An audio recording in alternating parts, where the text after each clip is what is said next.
Well, good morning, everybody. Welcome to the Refreshing Investment in Children's Health webinar this morning. I hope you're all feeling up for debate.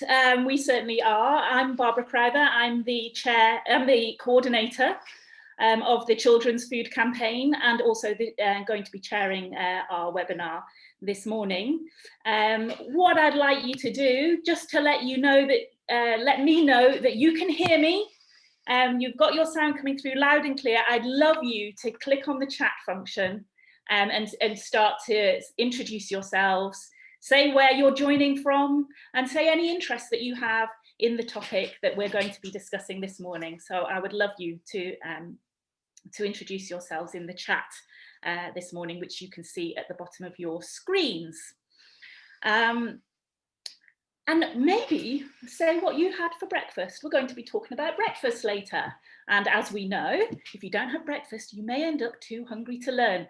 So I hope you've all had something. If not, grab a banana. I've had some granola and banana and lemon yogurt, and it was very delicious. So welcome, everyone. Yep, I can see. Welcome to Robert Halfon. It's a really busy time. We're very lucky to have Robert here this morning. Joining us in our webinar. So as I say, feel free to use the chat function to have a conversation, say where you're coming from, share what you're having for breakfast. If you want to ask a question during the webinar, don't put it in the chat, however. Do use the question and answer button at the bottom of your screen. That will mean that all the panelists can see the questions, and we'll try and answer as many of those as we can. We'll bring them into the webinar as we go along. So do, if you want to ask a question, use the Q&A rather than expecting us to pick it up in the chat, because the chat might move very quickly. So it's great to see you all arriving this morning. So we've got a really great agenda this morning. You can see it on your screens for now. And we're going to kick off without any further ado. And I'm just going to say a little bit about the background to this. So as you know, the Soft Drinks Industry Levy came into force in April 2018, but was originally announced in 2016 in the March budget of 2016. And before it even started, it had managed to reduce the amount of sugar in soft drinks by a considerable amount. And a lot of companies used the introduction of the tax to reformulate. And that was one of the big aims of the tax. But the other was also to create a win-win in which the sugar tax, the Sugary Drinks Tax, would deliver investment in children's health. And Robert Jenrick, who was the minister at the time in the Treasury, said, we aim to ensure that every single penny is used to invest in children's health.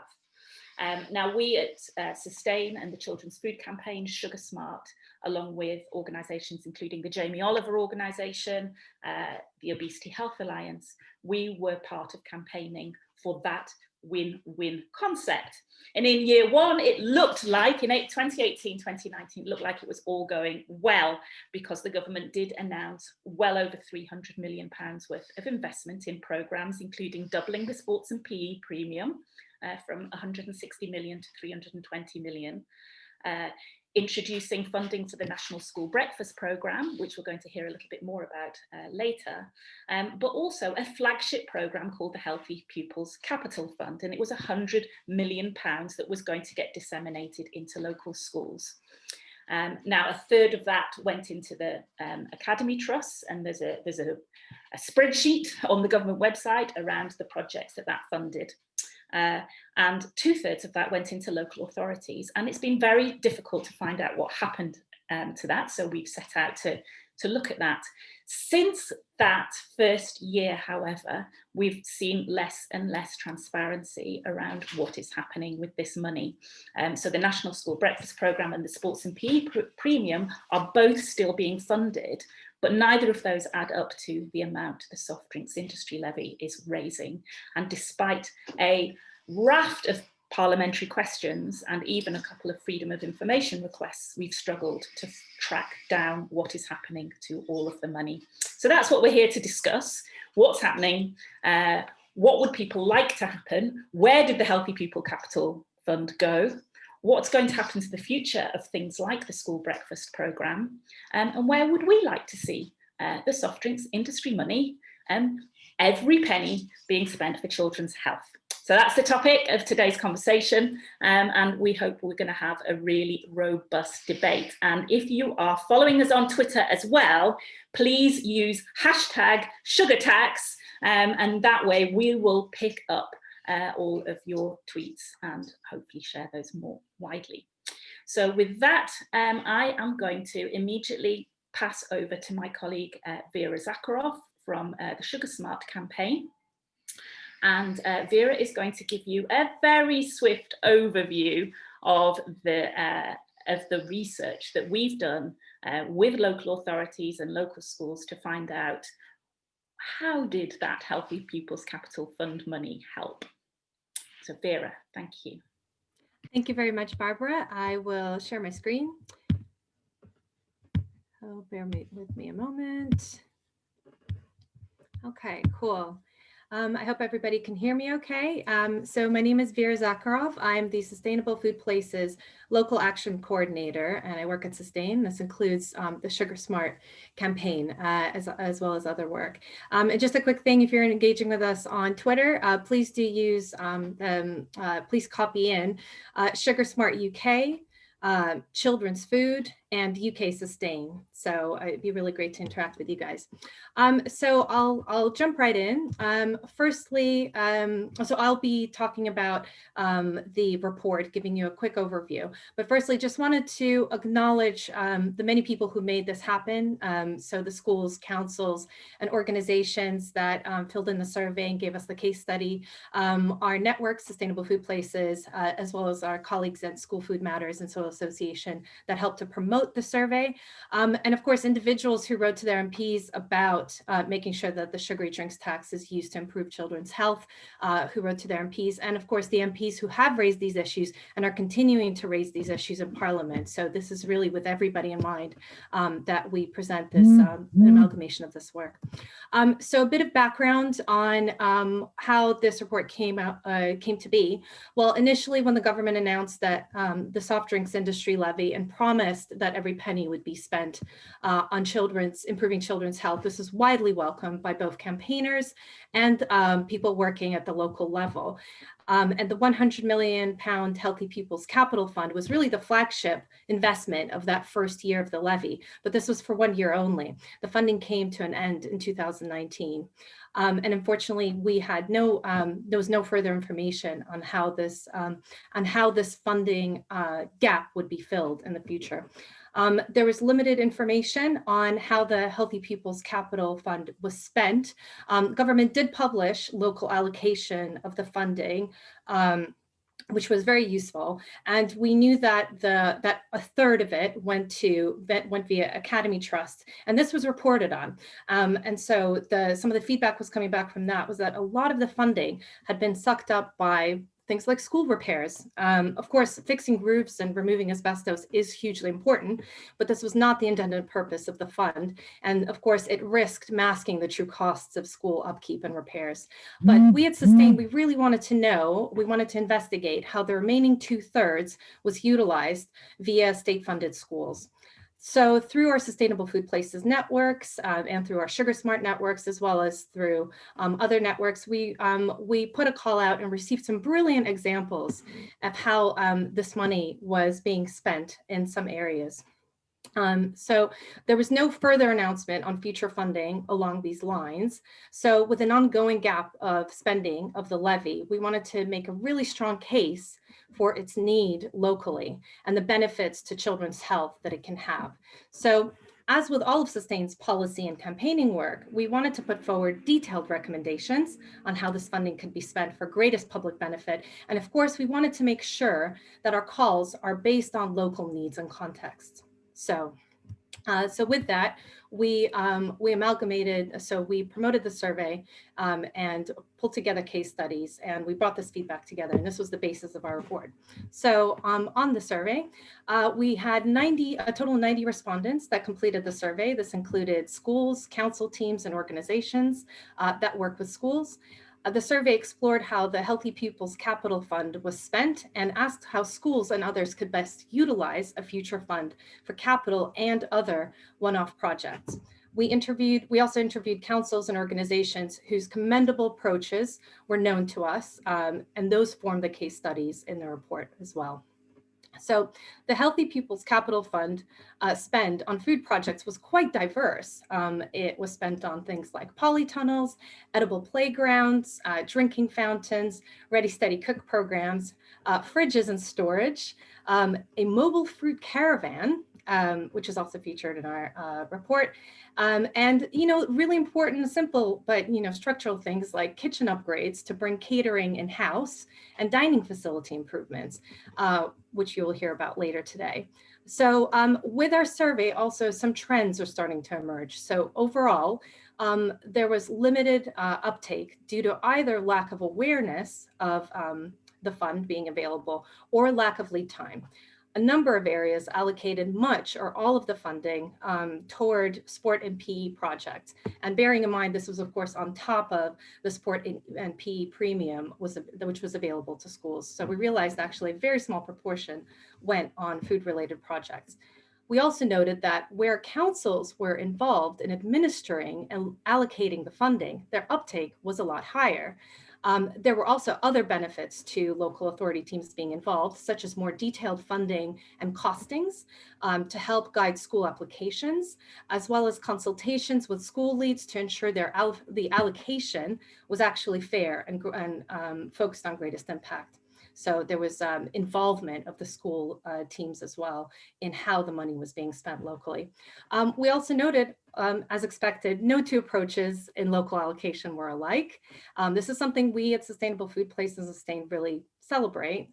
We really want to see a diversity of approaches. So some councils, for example, they invited applications on strength of concept and impact alone, while others supported specific schools to apply based on indices of deprivation and health inequalities in their area. Others offered a tiered system where all schools could benefit from a minimum amount of funding, while those in more deprived areas could apply for a higher amount. So we also heard that councils reported the benefit of being able to monitor the impact and gather case studies, which they were able to then utilize to benefit other schools applying for similar funding in the future, or schools making their own investments. So this was developing a bank of really brilliant ideas locally. And a number of areas reported follow-on capacity building and improvements that were jump-started by that initial one-off fund. So these are just some of the positive outcomes that were sparked by the Healthy Pupils Capital Fund. So we had, based on these case studies and this brilliant feedback, this formed the basis of our recommendations. And of course, these recommendations are also informed by the many years of work Children's Food Campaign and others have done. So firstly, as an underpinning principle, we would like to see transparency and accountability in terms of how the entirety of the Soft Drinks Industry Levy revenue is being spent. So we also call on at least 50% of that spend to be on food-focused children's health projects and programs. We all know that you cannot outrun a bad diet. So given that the sport and PE premium is already benefiting from half of the SDIL income, it is all the more necessary that at least half is dedicated to improving healthy food access and skills. We also call on the establishment of a Healthy Food Innovation Fund to be able to do this, a new funding mechanism to support schools to build back better on healthy food. This would build on the Healthy Pupils Capital Fund, but with a food focus specifically and a remit that is broader than just capital-only investment. Also, we call on the continuation and scaling up of the National School Breakfast Program while awaiting the securing of permanent statutory provision for breakfast clubs. You will hear more about this later from Alysa at Magic Breakfast and from Emma regarding the school breakfast bill.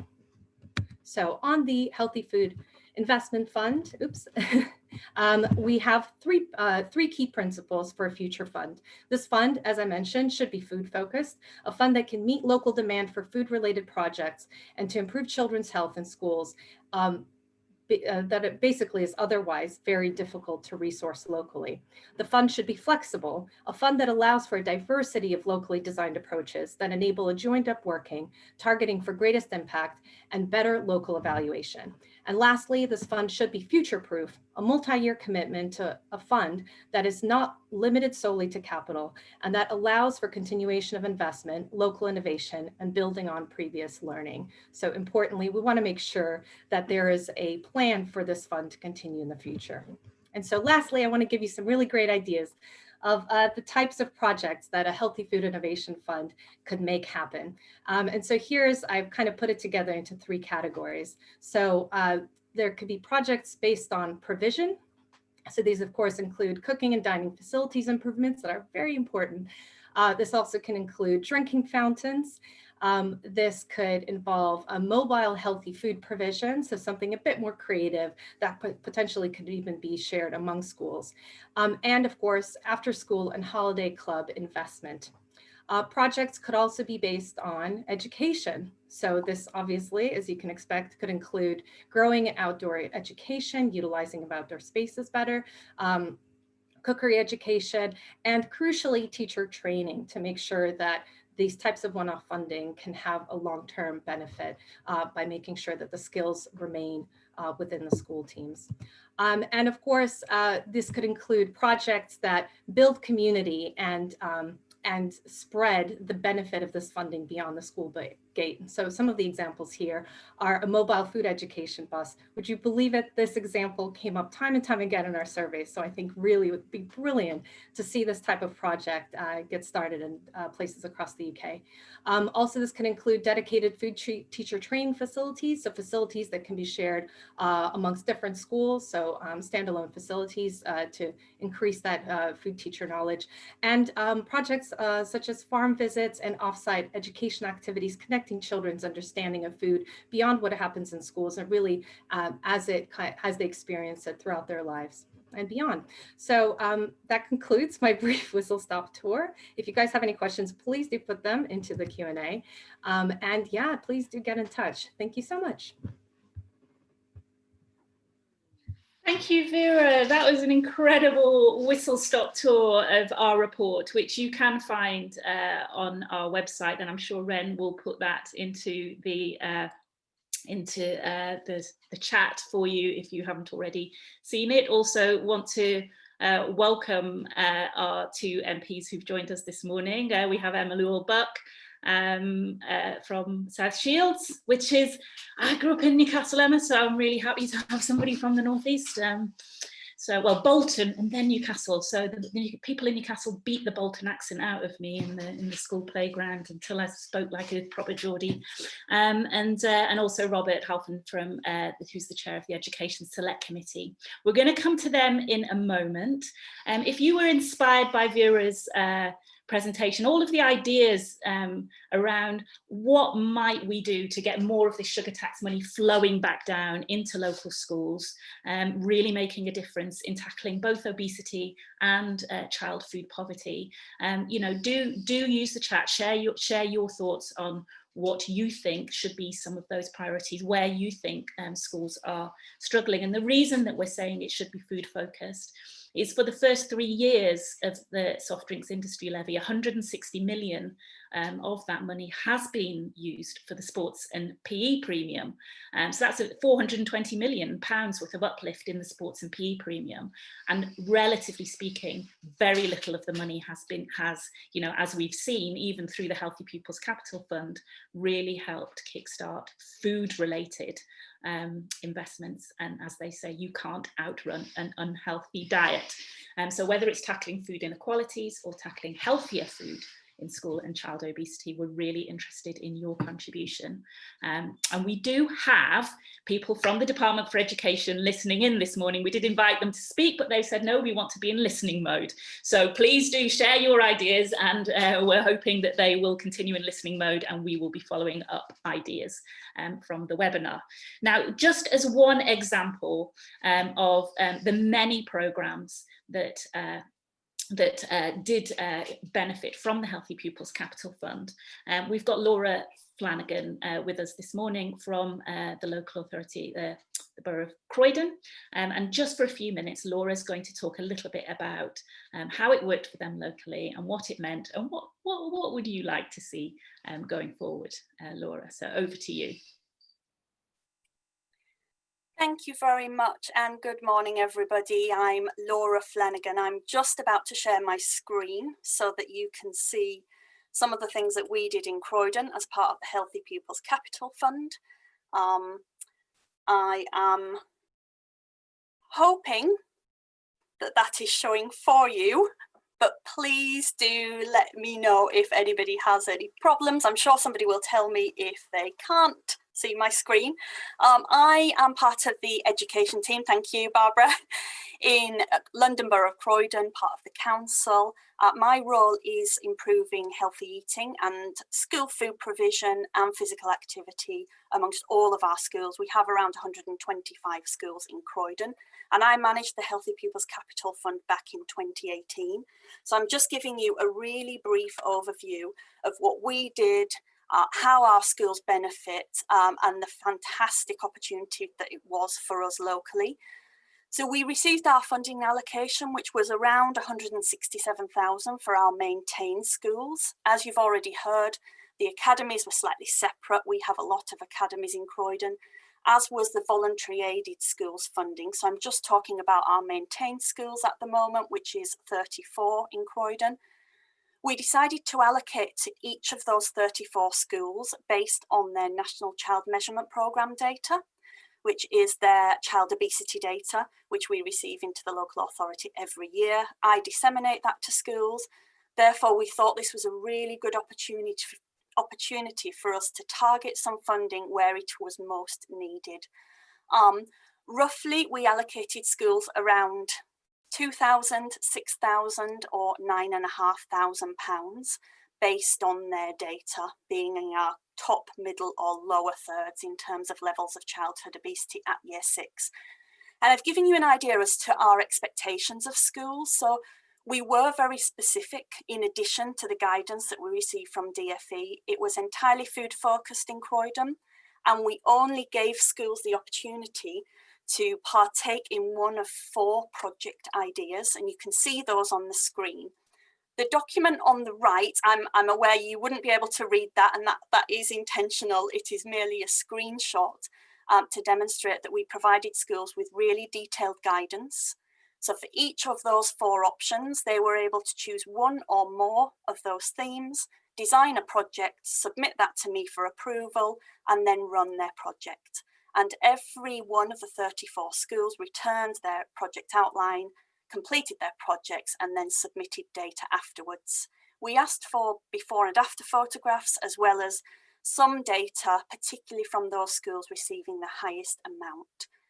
We were also really clear with schools to give them ideas, so not just provide them with the themes, but what we really wanted to happen is for them to make the most of this opportunity, not just see this as an opportunity for funding and, you know, they're all very busy, they have lots going on.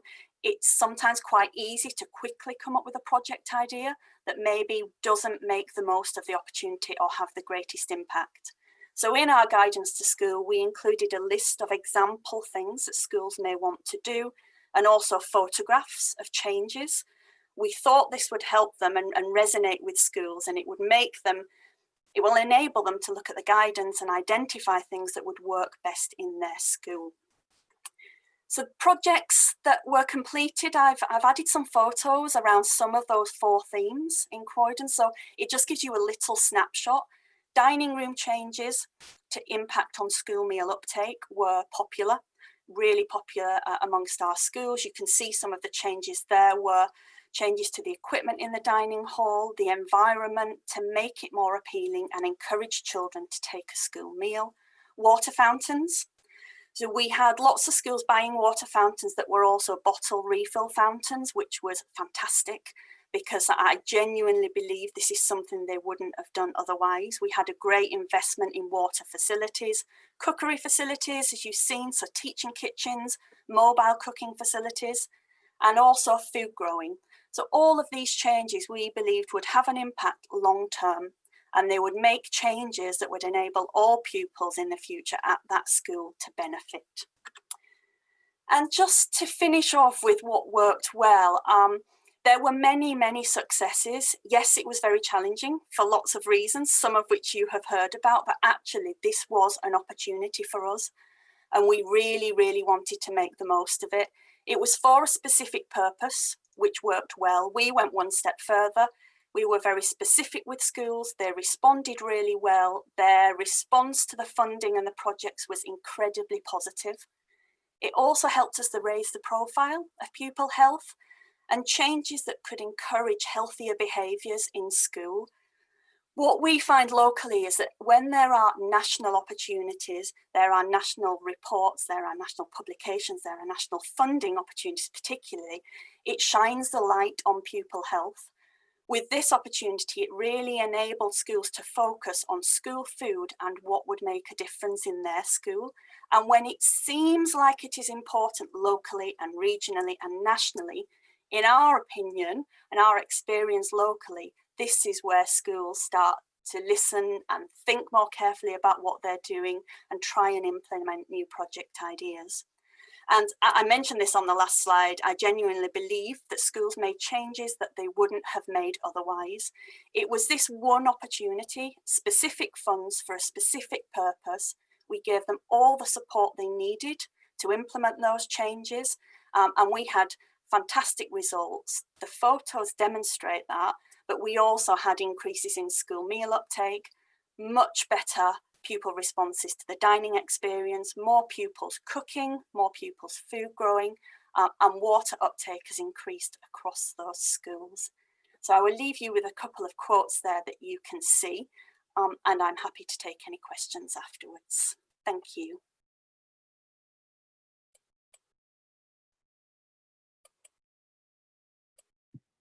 Thank you so much, Laura. That's really interesting. We have had a couple of questions coming in specifically for you. So we'll pick up just a couple and then we'll pass to Robert very quickly because I know he has to leave us quite shortly. But particularly, people were quite impressed that you chose to focus on 4 areas. And did you consult with schools to come up with those 4 areas? What made you decide first to focus it on food, specifically food-related interventions, and secondly, how did you come to the 4 categories that you picked? Absolutely. So the food focus was based on some of the information we've already heard. We already knew that there is an investment in schools around physical activity, and we felt this was a new opportunity, something that was very different, something that schools don't ordinarily have funding for. We're also aware of the significant impact that food has on childhood obesity, and that is what drove the push from our public health team in support of this, to focus this around food. In terms of the 4 areas, we did some consultation. I run a programme called Food Flagship Schools, and therefore I have lots of contact with schools ordinarily in the borough. And we base these 4 areas around our focus of our Croydon school food plan, which we had at the time. And they were the areas that we knew from our work with schools and in consultation with the Food Flagship Schools were the areas that schools were least likely to have made improvements in recent years. So that was the main reason.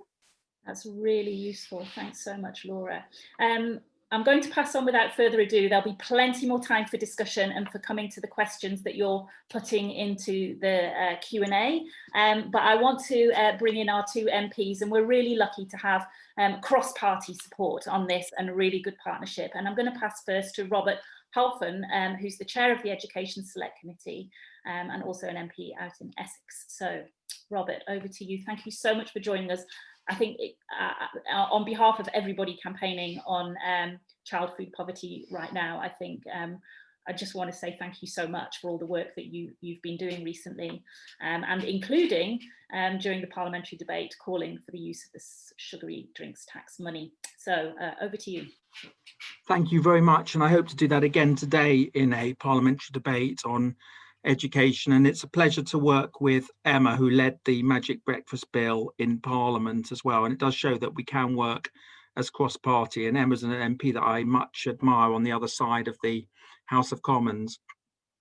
As I said, I'm not sure that the launch could be more timely, with MPs debating free school meals in the House of Commons later this afternoon. And I really thank Sustain. I love the way that you campaign. I love your all-party approach, and I think you're a brilliant example of a charity that achieves a lot and manages to bring people in from all different political persuasions and backgrounds, and it's a tribute to you all. The idea that parents might skip a meal to provide food for their child may sound Dickensian, but it is sadly a troubling reality of modern times, and it's rightly been brought to the forefront of debate amidst the pandemic. Sustain's report shows data from September, which estimates around 2.3 million children are at risk of or experiencing food insecurity in the United Kingdom. We know that the economic impacts of COVID and school closures have just exacerbated the problem of child hunger. The Food Foundation's September 2020 report with King's College in London showed that the government's furlough scheme, whilst it's protected many families from going hungry, and it's welcome that the Chancellor's extended this to April 2021. However, the Office of Budget Responsibility's latest forecast says that unemployment could rise to a peak of 7.5% this spring, and that's double the 3.8% level before the pandemic. And the economic hit of the virus would also manifest in lower incomes. School closures have placed additional financial strains on hard-pressed parents, and it's reflected in children's varied experiences of remote learning, which is widening the attainment gap between disadvantaged pupils and their better off peers.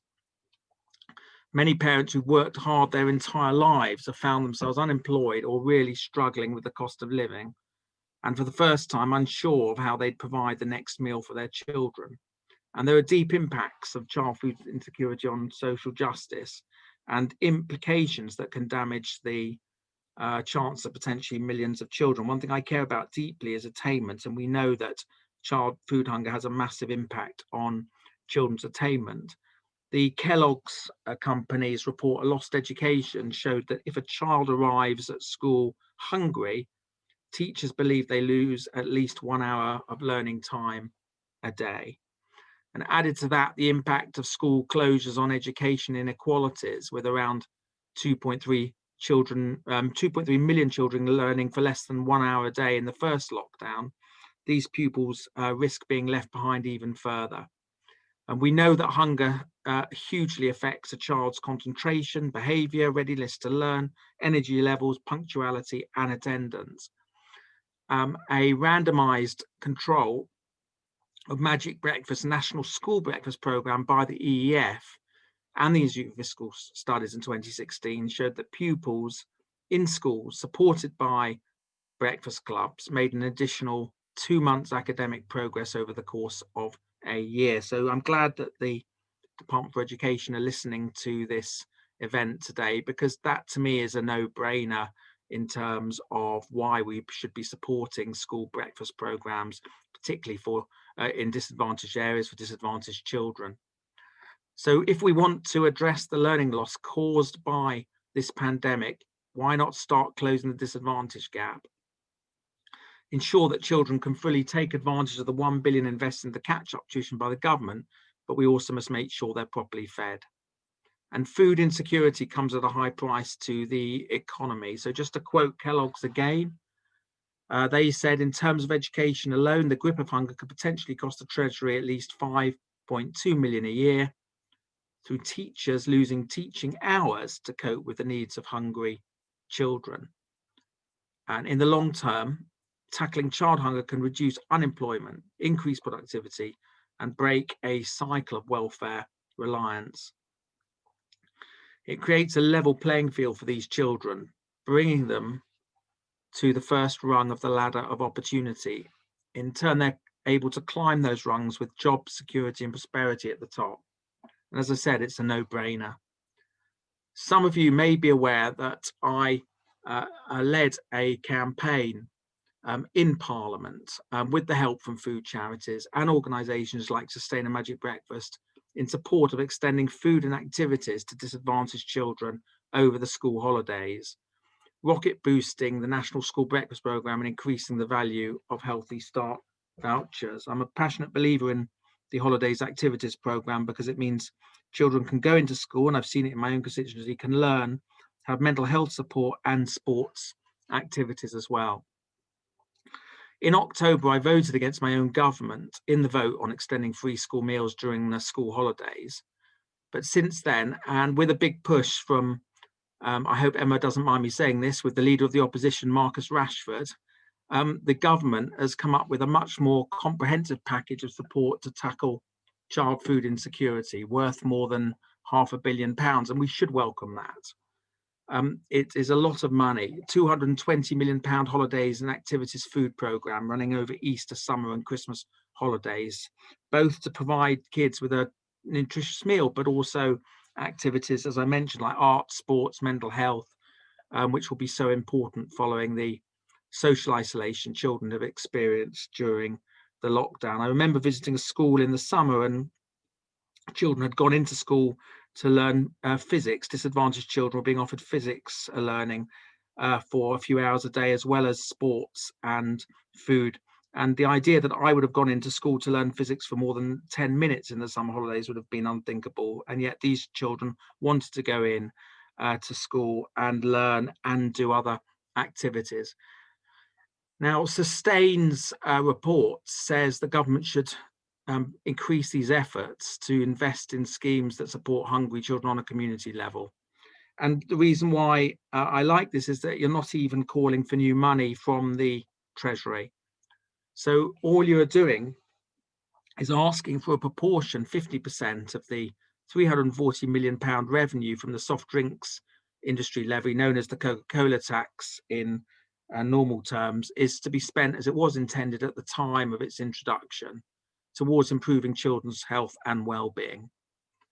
The Taxpayers of Alliance have shown that the levy on everyday sugary food and drinks disproportionately impacts those from disadvantaged families, as low-income households tend to drink more sugary drinks and the tax rate takes a greater share of their income. So why not redistribute that wealth, that money, I beg your pardon, redistribute that money raised, use the revenue to extend the National School Breakfast Programme, as well as establishing the Healthy Food Innovation Fund, as you've just mentioned, to bring investment into schools and communities, especially in areas of high deprivation. It redistributes money back to those families who've been hit hardest by the levy, and at the same time boosts outcomes and life chances. It's a win-win-win all round. And one final thing, whilst community programs and the sugar levy is important, we also need to get at the root of child food insecurity. And what I think the government needs to do, working with the opposition, is a long-term plan to deal with child poverty in general and food hunger that involves early intervention, identification from day one of families that may potentially need extra support, family hubs, review of school meals and the pupil premium, a proper look at the working of universal credit, which I support, but to make sure that it is as responsible as possible when people find themselves unemployed and could struggle to provide food for their family. Thank you.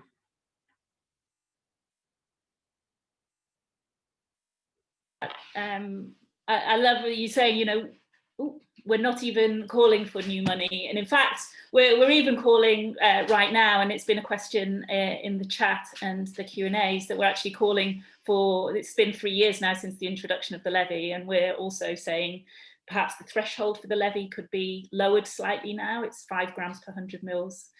Down to 4.5, which would bring it into line with the nutrient profiling model. And perhaps the Coca-Colas who have not reformulated but are paying the tax, maybe we should be charging them a little bit more as well, and that can keep that money flowing in. So that's been one other proposal that sits alongside this work. We've had a couple of questions, and there's broadly been there's been a bit of a theme around the sports and PE premium and the use of the Soft Drinks Industry Levy for that. And we know that schools have to provide a detailed report of how they're spending that money. And I guess, you know, we're not particularly calling for the government to stop doing that, but perhaps, you know, should we be even accepting that 50% of the money should continue to go in that direction? Has it been evaluated? You know, is it something that we should be looking at as part of our scrutiny? Is it time for an evaluation of how that sports and premium is working as well? Recognising that there's been a very strong balancing towards sports and PE. So I don't know if you've got any comments on that. Yes, absolutely needs to be evaluated, but I'm not. I think money going for sports and PE is incredibly important, because we need to have children playing again and doing as much sports and trying to get as fit as possible. And we know that coronavirus is going to have made things worse, and children won't have been able to do nearly as many activities as they had to. And I think a lot of catch up is going to be needed. And I'm a huge believer in sports, because it brings kids together, it creates teamwork, it gives them other skills as well as academic skills. And I've seen even the Daily Mile in schools in my constituency, and the impact that has on children when they do that. So I'm not against that money going there as long as it works. And I think to ask for half to be spent on breakfasts and other food programs is pretty reasonable. And I think you're making a very, very, again, another reason why I like your charity a lot is because you make reasonable requests. You realize that politics is the art of the possible, not just the impossible. And I think that I think to ask for half of it, I think is good. And of course we can look at whether the PE program is working and what the outcomes are. The data is very important, but I think half is a good amount to be spent on breakfasts and other programs. Thank you. And you talk about the art of the possible.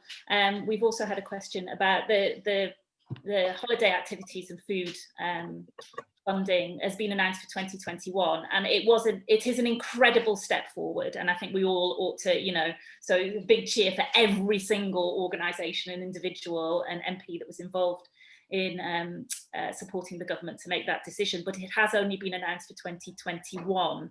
Is there a conversation going on about the longer term funding of holiday activities that you're involved with? Well, what do we do in terms of the art of the possible, rather than trying to kind of go into this endless cycle of campaigning every year for things to be reinstated? So absolutely, I believe in of all the things, you know, breakfast and holiday activity programs I think are the most important, because as I mentioned in my remarks to you, get the kids into school or hall and doing activities for their well-being, for their academic attainment, their sport, and a meal.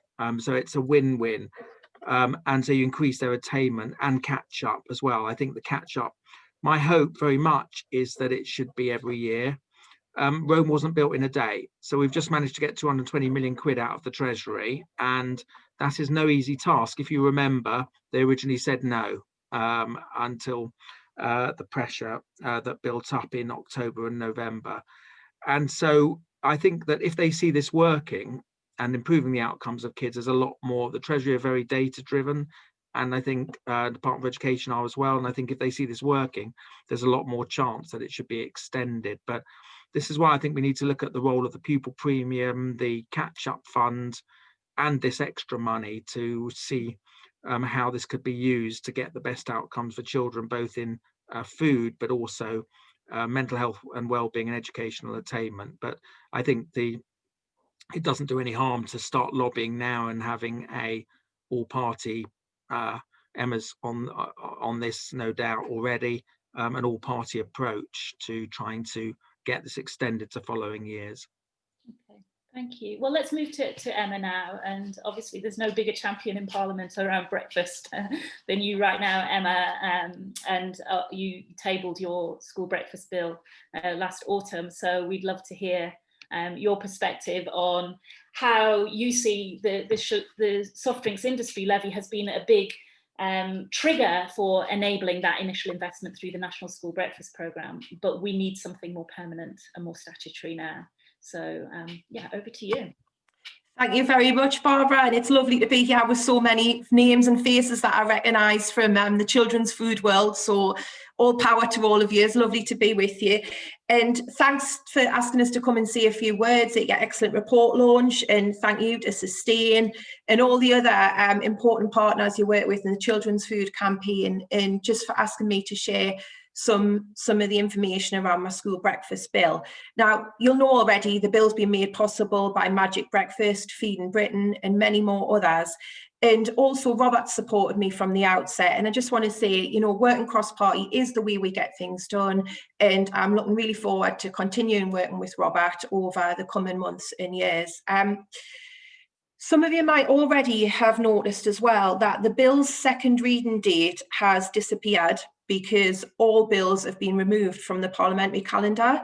So the likelihood of my bill becoming a reality this year in terms of legislation is very, very slim. But I am 100% committed to reintroducing it in the next parliamentary cycle.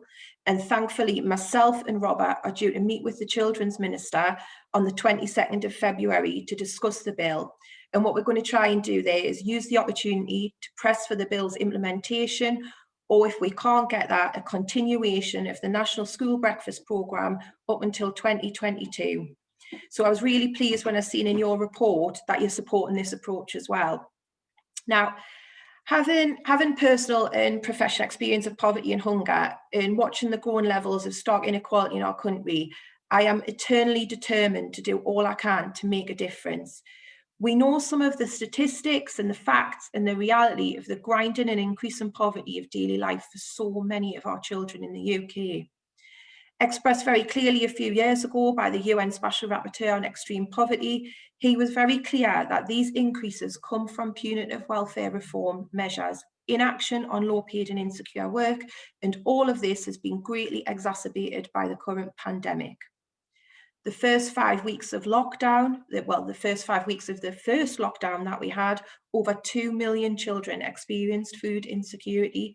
There are over 4 million children that we know of, and that estimates say of children who are living in poverty in the UK right now. So these are children that are hungry every single day of the year with no let up for them in sight. And I can't imagine what it must feel like for these children to be having to turn up to school, ready to start their day with that known hunger deep in their stomach. Because the fact is, if they are hungry and if they are worrying about where they and others in their family may get to eat again, they're not going to learn, no matter how amazing or how dedicated their teachers are. Numerous studies have shown the links between nutrition and cognitive development. Hungry children do suffer developmental impairments. They suffer language delays, delayed motor skills, as well as psychological and the emotional impact, which can range from withdrawn to depressive, irritable, and aggressive behaviours. The physical and mental health consequences for those children stuck in this hopeless situation are absolutely dire.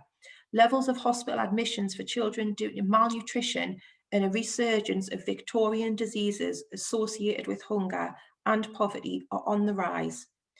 Right now, this situation is absolutely desperate. We'll all sadly be very familiar with the disgraceful pictures of free school meals parcels with half a tomato, half a peppers and some scraps of tuna in an old money bag that we saw last week. We've seen that the government are advising schools not to feed children in the February half term.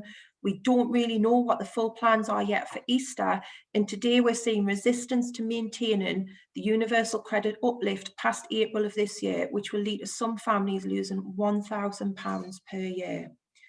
We simply cannot sit back and allow a whole generation of children to grow up scarred by the hopelessness of austerity and poverty. Research at the charity Feeding Britain showed that in some parts of our network, as many as 1 in 5 children arrive at school on an empty stomach. According to a survey even before the pandemic of primary and secondary school teachers, 84% of them said that they suspected a child had come to school hungry. Many of them said they regularly took food in for the pupils, and head teachers have spoke openly about malnourished children taking food from school bins. That's why we cannot give up on the school breakfast bill. It's a really, really simple bill. and it proposed that when this year's government's current Breakfast Club programme expires, there'll be enshrined in legislation a commitment to a comprehensive evidence-based programme of school breakfast clubs. Crucially, the money is actually there for the bill. Your own research on the Soft Drinks Levy showed that last week up to £700 million are unaccounted for, yet the bill at its absolute highest estimate would only be £236 million per year. So not only is there no moral justification for refusing to implement this bill, there's no financial justification either. I've always believed in how education can transform you. You know, coming from the background I did, becoming an MP was never going to be some likely career path for me. But the power of education should never be understated. The food that fuels the ability to learn and develop should never be understated. This bill will make sure that socio-economic status is not a deciding factor in a good education. It'll make sure that where some of our children begin their life is not necessarily where they're going to end up. And despite the current challenges we face, I know the school breakfast bill, with your help and with Robert's continued support in Parliament, will eventually become a reality. So thank you for having me here, and I look forward to joining the discussion and the debate. Thank you, Emma. And yeah, so your passion for tackling this issue at the root, I think, really comes through so strongly. And as you say, I think we need to make this a statutory requirement. And sort of what can we do to help right now on this one? What would be the most useful thing that you would want everybody to take away with you with them, either in the next few weeks, if you're seeking clarification, and then also come the autumn? I mean, I suppose, to get something into legislation, you need the support of as many MPs as humanly possible. So I always encourage people, to get in touch with their MP, write to their MP, say, have you heard of this bill? Will you support it? That'll keep the pressure on. And then when myself and Robert have the meeting with Vicky, the Children's Minister, she'll have had other MPs saying to her, oh, we've been wrote to about this, where do we stand on it? Because I think what I get worried about is that, the holiday and activities bill, which me and Robert both, I think we were both sponsors of, and my food insecurity bill, they're happening, but they're not legislated for. So there's a worry that these things might become piecemeal, or, at the minute, this issue is getting understandably a lot of press, but there's also a lot more people involved in trying to tackle child poverty and child hunger than I think I've ever seen before in my time in Parliament. So now is the time to strike and kind of say, look, we can't just have these things. We can't have these things in place as a response to some of the media pressure. We need them legislated for, to make sure that for future generations, and no matter who else is in government, that these things do happen. So I think just keep that pressure on to your individual members of Parliament, try and get stuff out with your own campaigns about trying to support it, and just keep pushing and plugging away. This stuff's never easy. Just to get them to implement the asks in my food insecurity bill, I think took nearly 3 years of battling away and pushing. So it is hard to achieve these changes, but I think there's definitely the passion and there's definitely a will there from a large section of society to make sure it does happen. And I think one of the issues that we started to realise, and in part it was the letter that went from all of the charities and Marcus Rashford and others to the Prime Minister last week, was that it feels like that we need some kind of more root and branch review of what's going on here. I've seen somebody in the Q&A saying, have we got children's interests high enough in our cabinet? Should we be having, you speak to Vicky Ford as the Minister for Children, but we saw last year the Minister for Children at some point said it is not schools' responsibility to feed children.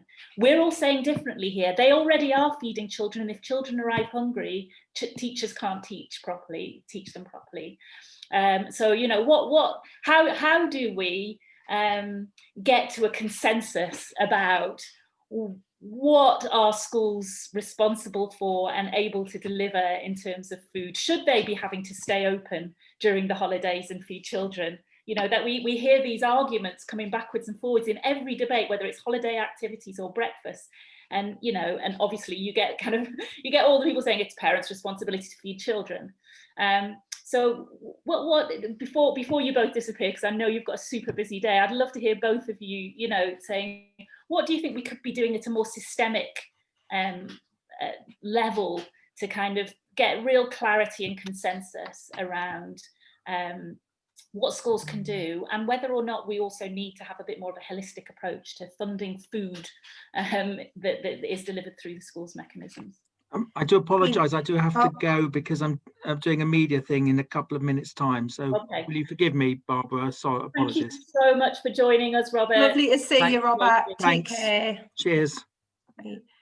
So Emma, would you like to? Yeah, there was just a few things to pick up on there. I mean, I think one of them is that I've long campaigned as well for the UNCRC to be enshrined in our legislation.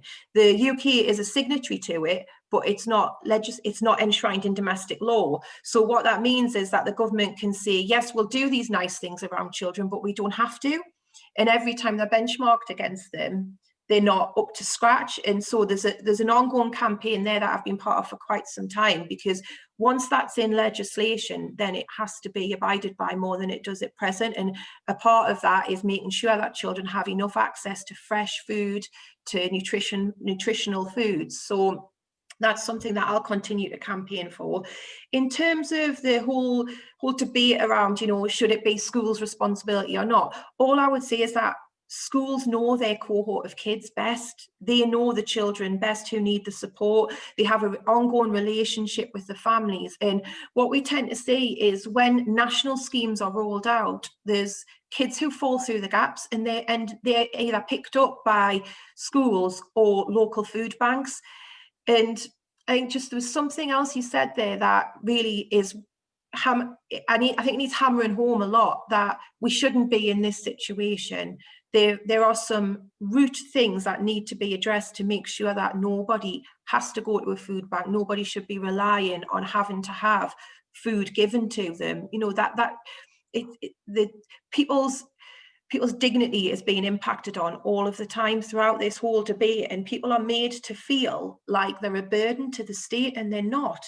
Ultimately there are things, the UN Special Rapporteur's report identified a number of things that government could do if the will was there to do it, that would make sure that children weren't going hungry and that others people weren't going hungry. So there is some systemic things. A lot of them stem from the DWP, but there's other departments as well.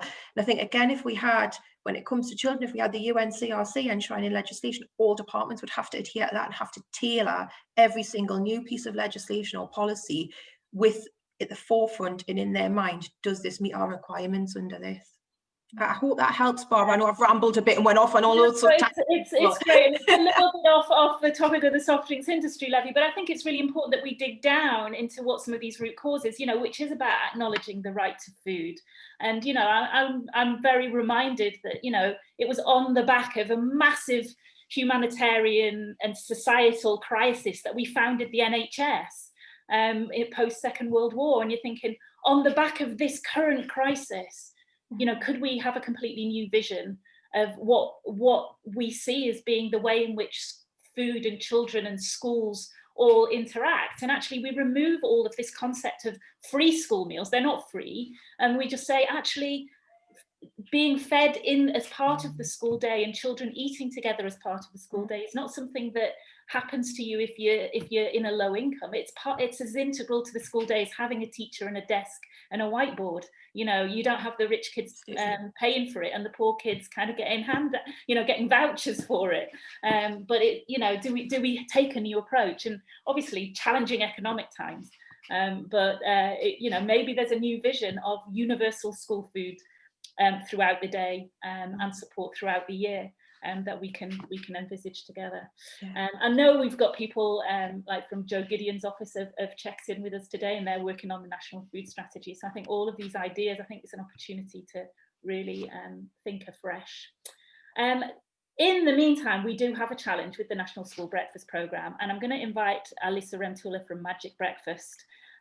So we've just heard from Emma that all bills are off the table due to the pressures on parliamentary scheduling time. So that means the school breakfast bill is not going to happen this spring.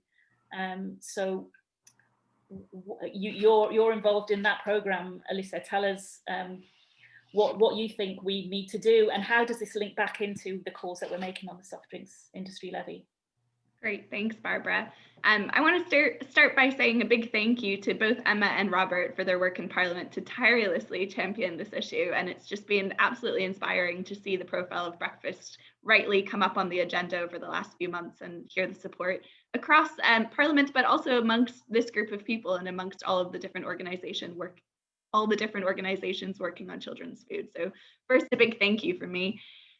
So I'll give you a quick overview of what the National School Breakfast Programme is and what the funding from the Soft Drinks Industry Levy has enabled us to achieve. But I'm also going to speak a bit more about, the gap and what more needs to be done. And particularly, as you say, now that we know the school breakfast bill will take a bit longer to become a statutory requirement for schools, what needs to be done in the meantime. So firstly, what is the National School Breakfast Programme? It's been talked about lots today. It's a programme funded by the Department for Education. It began back in March 2018, and the first phase of the programme supported 1,800 schools with high levels of disadvantage. So these schools began receiving weekly deliveries of healthy breakfast food that included low sugar cereal, wholemeal white mix bagels, and porridge. And crucially, the schools also received support from a school partner. So that's a dedicated member of staff from our team that helps the school identify the children at greatest risk of hunger and reach them, but do that in a way that doesn't create stigma. The school partner also helps to monitor compliance with school food standards. They help to build that ownership over the breakfast provision amongst the senior leadership team sometimes. And they also help the school drive up the promotion of the breakfast provision and reach more children at risk of hunger. And what's been really important about the National School Breakfast Programme is that it's very much gone beyond the traditional breakfast club model. So yes, schools have been supported to create that sit down before school canteen based school breakfast club, but they've also been given the flexibility to find the model that works best for their context. One of the things we've really focused on is the importance of extended reach models. So that includes things like classroom provision, for example, serving breakfast in the classroom just before lessons, as well as kind of grab and go stations. And we think these are particularly important because we know that the children at greatest risk of hunger often aren't the ones who are able to get to school early and come to the breakfast club. So that's what the NSBP is. And then thinking about what that impact has been on children's health. So as I said, phase one of the program reached 1,800 schools, and it had really important benefits for children's education and health. And just to focus on the health side of things, because that's sort of been our focus in this webinar today, we know that research shows that children who eat breakfast often have better nutritional profiles than children who don't. And there's also some research that indicates that children who eat breakfast have less of a chance of being overweight or obese. And the National School Breakfast Programme was able to sort of triangulate some of this research and found similar results. In a survey we did with teachers who taught in schools supported by the program, 83% reported an improvement in children's overall healthy eating habits, and 94% reported a decrease in the number of children bringing inappropriate breakfast to schools. So that's crisps, chocolate, fizzy drinks, anything that we wouldn't want them to be having in the morning. There were also some very important education benefits. Teachers reported improvements in children's energy, concentration, behavior, punctuality, attainment. And that again is very much supported by the research, and Robert Halfon's already very eloquently covered kind of the different evaluations that have been done of school breakfast clubs. So that's what's happening now, but I think the final question that needs answering is what more needs to be done, and how could this unspent sugar tax funding support school breakfast provision to be scaled up? So I think as great as the National School Breakfast Programme has been, and as much as we can sing its praises, I think it's really important to remember that it's only reached a fraction of the children who need it. So the government themselves identify nearly 9,000 schools that meet their definition of disadvantage that they think could benefit from school breakfast provision. Yet government funding for school breakfast reaches just 30% of those schools. And regardless of what percentage of the schools we're reaching now, all of the funding for school breakfast ends in July 2021. So the schools on the program right now have just months left to support. And as has been very well highlighted by both Emma and Robert, food insecurity is on the rise, and it's only grown during the COVID-19 pandemic. So that's why we've been, thrilled to work with Emma on the school breakfast bill, and that's why we need school breakfast legislation, because we need to scale up the number of schools that are reached and therefore the children that are reached, and we need to make this support permanent. It's great to hear ideas about a national school food service, because that's really what we need in the long term. It's not right that the way we fund school breakfast at the moment means that a child has access to their breakfast for 2 years and then loses that support. And then another group of schools are supported and then those children lose support. This kind of crop rotation approach to funding school breakfast sits in contrast to our approach to funding every other aspects of schools. So we don't fund children's desks for 2 years and take those away. We don't fund children's lunches for 2 years and take them away. So we shouldn't be doing that for breakfast. So that's kind of the long-term goal, legislation, school breakfast legislation. While that's a work in progress and while we wait for that to become a reality, we know that the government are thinking about their approach to school breakfast beyond July 2021. And that's why it's so fantastic that Emma and Robert will be meeting with Vicky Ford to discuss this further. And we know the DfE will be putting out a new school breakfast tender very soon. So my recommendation for government is that they look hard and find that missing £165 million of soft drinks industry funding, and they allocate that towards school breakfast provision and towards scaling up school breakfast provision beyond July 2021. Great, thanks, Alysa. We have had a question about what role can businesses play in all of this, and I guess there's two levels, and I'd love Laura and Vera to come back in now for the conversation. But what role do you think businesses can play in really leveraging the impact of the soft drinks industry levy now? And I think that could be either supporting our calls, but also supporting the value that is derived from it. Sure. So just sort of thinking about the way businesses have supported Magic Breakfast, and particularly during the pandemic, we've seen a fantastic response from the various food suppliers that produce breakfast food products and who have really kind of stepped up to the plate to help us and have made great gift in kind donations to Magic Breakfast and allowed us to kind of increase the nutritional value of the breakfast we're able to provide. So that's one way, is kind of donating that in kind food support. Some of the businesses we've worked with have then also taken on the task of supporting our recommendations for government and have helped us kind of amplify our calls for school breakfast legislation in a way sometimes charities aren't able to do on their own. And I think we've seen, a really interesting and commendable response from businesses more widely in the way they've supported Marcus Rashford's task force. So I'd encourage businesses who are maybe on this call or who might hear about this later to take from that fantastic example. And one final kind of way businesses have supported us is by engaging their staff networks to become campaigners and to do what Emma was sort of saying at the start, write to their MPs and ask them to support these kind of issues in Parliament. I'd love to know, I mean, have you ever tried to value the in-kind support that they're giving? So you kind of go, actually, if government puts 11 million into the school breakfast programme, which it is this year alone, and it's not nearly enough, probably, but what is that leveraging in terms of the value that it gets from business? Is that something you're looking at? You know what, we did do that kind of modelling, and I'm afraid I don't have the numbers to hand, but I'd love to pick it up with you offline. But I should say that even the government's current national school breakfast programme is very much benefiting from support from a number of different food suppliers, including Quaker Oats. That's a big one. Many of the cereal partners we work with also sort of donate their food at cost without that markup that you normally find in the supermarket. So absolutely, businesses are helping the government to make the most, give the taxpayer the biggest bang for their buck. Yeah. What about you, Vera?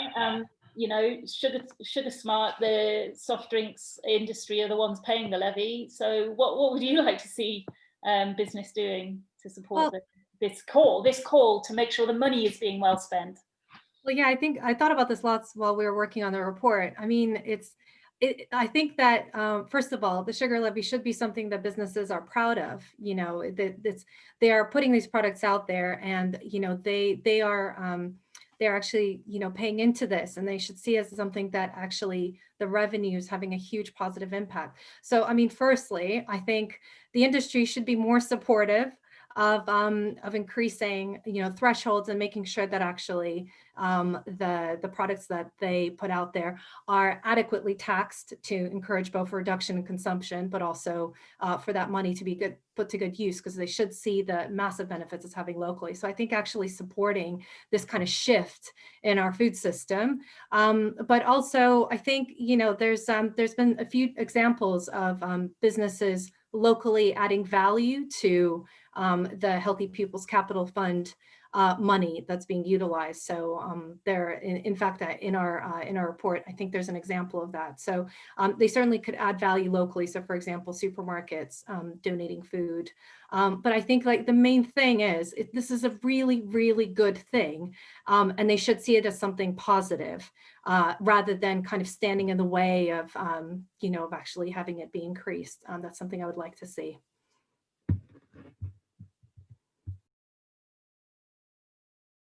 Great. We've had quite a few questions around the role of teachers as well, and the role of cooking skills and curriculum-based education. And it seems like there's so many ideas for what this money should be spent on, and yet we're struggling to kind of get the government to kind of say, actually, we're going to innovate in this territory. But I thought, Laura, it would be interesting to hear from you. I mean, where do you see the role of food teachers around the healthy eating debate? Are there enough resources? Are there enough trained staff out there that you have to work with in terms of implementing these changes? What about the kind of the staffing kind of levels of things? I think there are challenges. I know there have been some comments that I completely agree with, that there are hundreds, probably thousands of well-trained, fantastic food education teachers. I'm assuming that many of the comments are referring to secondary schools, whereas we have cooking and nutrition as a mandatory part of the design technology curriculum at Key Stage 1 and 2 in primary schools as well. What I'm finding is that although that is there and has been there for a few years now, we don't see a lot of it, in honesty, being taught. Primary school teachers do not receive specific training around healthy eating, around cooking and nutrition as part of their training, or certainly not enough. So it's definitely something we've invested in locally. And I think whilst absolutely, I think the food education teachers, definitely they could support this drive. And I think maybe we need to do more around sharing their expertise locally with other schools, and it could be something that we do where we have specialist teachers supporting others. But I think we do need a more broader training and awareness raising amongst staff in schools. It's not just the job of one teacher, and it has to be a whole school approach. We have to make sure that senior leadership teams understand the importance. They understand the importance of healthy food, physical activity, not just sport, and the impact that those things have on child health and therefore their education. Thanks, Laura. I think we're coming to the end of our time. And I'm sorry if we haven't got to everybody's questions for now. But we've got, Rishi Sunak has got his budget coming up on the start of March. We in Sustain have been calling for the Soft Drinks Industry Levy to be maintained and possibly increased. I guess we've got a whole bunch of people involved from the Department of Education listening into this. What would you like to be your one takeaway message for all of the government ministers, MPs, officers who are listening into this conversation or might catch up on the recording? So I'm going to start with Emma. So Emma, what would you want the one thing to be? Well, that's really hard. I want so many things, but I suppose for now, I would be absolutely delighted if they would implement the school breakfast bill, because I think it's just morally the right thing to do, and the finance is there for it. So there's no justifiable reason to not. Thanks, Emma. Alysa? Well, I mean, Emma's stolen my answer, but I'd like to see funding for school breakfast scaled up to the 8,700 schools that meet the government's current eligibility requirements. So 8,700, so calling specifically to say, let's scale up to 8,700 reach for 2021 to 22. Yeah, and I think we talked about this a bit before. It'd be fantastic if it wasn't just a one-year commitment, so that we don't then have to start this whole process in 6 months' time and, you know, campaign for the exact same thing all over again. So longer-term funding for more schools. Great, thanks, Alysa. Laura. Oh, it's hard. It's really hard. I would like to see the sugar drinks levy available locally for schools with a specific purpose on improving children's health. Yeah, thanks, Laura. And Vera, you get the last word.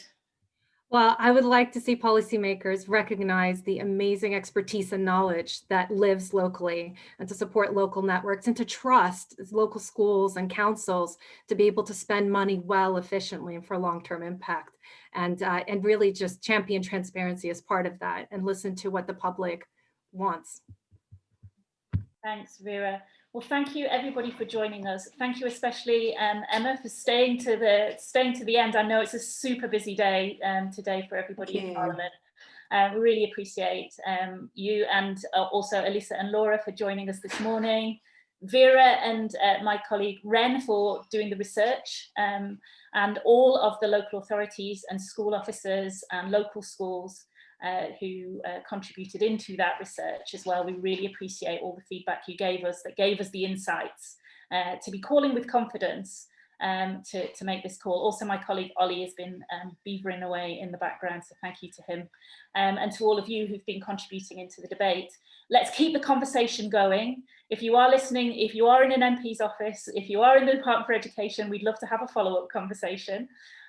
Let's keep the conversation going, and let's make sure we hold Robert Jenrick and the government and the current ministers to account for that promise that every penny of the soft drinks industry levy should be spent on children's health. So thank you, enjoy the rest of your day, and look forward to keeping the conversation moving.